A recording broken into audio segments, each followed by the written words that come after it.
Good morning বন্ধুরা, মাম্পি বলছে ব্লগে তোমাদের অনেক অনেক স্বাগত। তো আজকে একটা নতুন দিন, আর আমার বর আজকে কাজে গেছে, তো ও চলে গেছে অফিসে। আর আজকে ওকে সকালে রান্না করে দিয়েছি হচ্ছে ডিমের ঝোল ভাত, আর কালকের সেই চাটনিটা ছিল যেটা ও করেছিল, সেটা মানে আগের দিনে, তো সেটা মানে দিয়ে দিয়েছি। আর সরি, তো আমি আজকে মাকে দেখতে যাব। আমি একাই চলে যাব আজকে সকালটা, তো যেহেতু ও কাজে গেছে আমাকে যেতে হবে, তো আমি গিয়ে মায়ের সাথে দেখা করে আসবো। আর রিসেপশনেও কথা বলবো, কারণ কবে ছুটি দেবে বা কিছু কিছু এখনও মানে জানায়নি,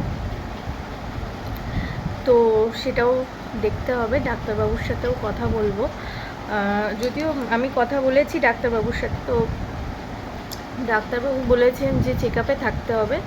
তো উনি যে দোকানে বসবেন সেখানে মাকে চেক আপে নিয়ে যেতে হবে। তো সবই ঠিক আছে, আজকে একবার গিয়ে কথা বলবো রিসেপশনে যে ছুটিটা ঠিক কবে দেবে সেটাও জানতে হবে। তো যাই হোক, ব্লগটা আজকে কি হবে জানি না, কারণ আমি আজকে সকালবেলা উঠে সকাল থেকে মানে অনেকটাই ব্যস্ত ছিলাম। এবার কাজ টাজগুলো কমপ্লিট করে তাড়াতাড়ি আবার রেডি হয়ে বেরোতে হবে, বুঝতেই পারছো। তো আমি কিছু শ্যুট করিনি, কিছু শ্যুট। তো বন্ধুরা দেখো, আমি মাকে দেখতে বেরিয়ে পড়েছি, মানে দেখতে যাচ্ছি নার্সিংহোমে। তো আজকে আমার বর নেই, তাই ও কাজে গেছে, তাই আমি একাই যাচ্ছি হেঁটে হেঁটে। তো দেখো, তোমাদের সাথে এই যে রাস্তাটা শেয়ার করলাম, হেঁটে হেঁটে একা একা যাচ্ছি, তাই এইটুকু শ্যুট করলাম। তো এই দেখো, মাকে দেখতে আমি চলে এসেছি। আর এসে এই যে মা দেখাচ্ছিল হাতগুলো মানে প্রচুর ফুলে গেছে, যেহেতু রক্ত দিয়েছিল আর সেলাইন দিয়েছিল, তাই হাতগুলো খুব ফুলে গেছে, মা দেখাচ্ছিল। তো দেখো, তোমাদের সাথে শেয়ার করে দিলাম। হ্যালো বন্ধুরা, তো এই বাড়ি ঢুকলাম, ঠিক আছে। আর মাকে ডেকে আসলাম। মা এখন আগের থেকে অনেক অনেক বেটার আছে। আর তোমাদের প্রার্থনা কাজে লেগেছে। তোমরা প্রার্থনা করেছো আমার মায়ের সাথে, যারা মানে কাজ করে, আমার মামি, আমার বোন, ঠিক আছে, সবাই অনেক অনেক প্রার্থনা করেছো। আর আজকে একটা জিনিস বুঝলাম যে যারা খারাপ চায় তাদের থেকে যারা প্রার্থনা করে তাদের প্রার্থনার জোরটা অনেক অনেক অনেক বেশি হয়। Thank you, thank you, thank you সবাইকে। আর মা অনেকটা অনেকটা অনেকটা ভালো আছে, অনেক, ঠিক আছে। তো আজকে আমি খুব খুশি। আর মাকে ছেড়ে দেবে, তো মাকে আজকে ছেড়ে দেবে। তো তোমাদের সাথে সবটাই শেয়ার করব, মাকে বাড়ি নিয়ে আসি ভালোই ভালোই। আর তোমাদের অনেক ধন্যবাদ। আর আমার থেকে যারা বয়সে বড় তাদেরকে অনেক আমার তরফ থেকে প্রণাম, ঠিক আছে।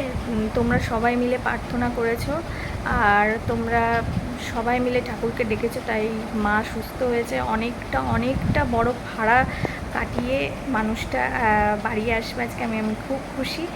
আর তোমরা আমার সাথে থেকো, আর অবশ্যই ভিডিওটা দেখতে থাকো, ঠিক আছে। মাকে আমি রাস্তায় কিছু আর শেয়ার করবো না, ঠিক আছে। তো মাকে নিয়ে আসবো একদম বাড়িতে, তারপরে তোমাদের সাথে ক্লিপটা শেয়ার করবো, ঠিক আছে। বন্ধুরা দেখো, মাকে বাড়ি নিয়ে চলে এসেছি। আর এই দেখো, মাকে ডালিয়া খেতে দেওয়া হয়েছে। তো এটা রাত্রের ভিডিও, মানে ডিনার করছে মা, তো সেই টাইমটা এই যে ডালিয়া দিয়ে দিয়েছি মাকে। তো তারপরে দেখো, আমি আর আমার বর বেরিয়ে পড়েছিলাম। আমরা যাচ্ছিলাম হচ্ছে কুন্তিঘাটে যাচ্ছি বাজার করতে, ঠিক আছে। কারণ এইখানে মানে কুন্তিঘাটে মাছটা খুব ভালো পাওয়া যায়, তো ওই জন্য ওখানে যাচ্ছি। আর দামটাও কম নেয়, সেই জন্য বাজার করতে যাচ্ছি ওখানে। একটু সবজি বাজারও করে নেব, তো সেই জন্য যাচ্ছি।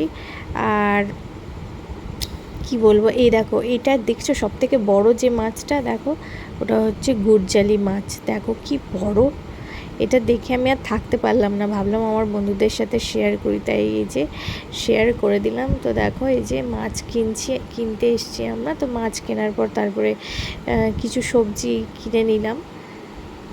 তো বন্ধুরা, আজকের ভিডিওটা এই অবধি। দেখা হবে আগামীকাল নতুন একটা ভিডিওর সাথে। ততক্ষণের জন্য তোমরা ভালো থেকো, সুস্থ থেকো, আর অবশ্যই আমার চ্যানেলটা সাবস্ক্রাইব করে দিও। আর এটা হচ্ছে আমাদের বাজারের রাধাকৃষ্ণ মন্দির। এখানে মা কালীও আছে, শিব ঠাকুরও আছে, সবাই আছে। তো তোমাদেরকে দর্শন করিয়ে দিলাম। টাটা।